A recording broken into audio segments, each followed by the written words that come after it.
Welcome to OBDSync. In this episode, we're going through how to program a replacement engine control module for a Holden TJ Trax. So first off, click the vehicle button and then go to the engine control module tile. We'll then head to the flashing tab. Make sure we have a battery charger or maintainer fitted. Once we do, we'll click the right button.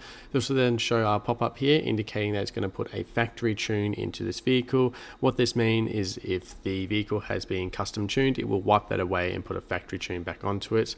After doing that, it's going to download the required calibrations and then begin the flashing sequence. I have fast forwarded through this section here, but typically a calibration only update usually takes about a minute, whereas if it has to do an operating system update, it can take several minutes. Once that's done, we'll get to our final stage where it's indicating the finalization flash routine, and then finally we'll have a pop-up saying it is successful. So click OK, and then we'll head up to the Learn Functions tab, where we'll have a variety of learns that we can do. The main ones to do here, we need to do the VIN security link, and then after that, we need to do the Immobilizer security link.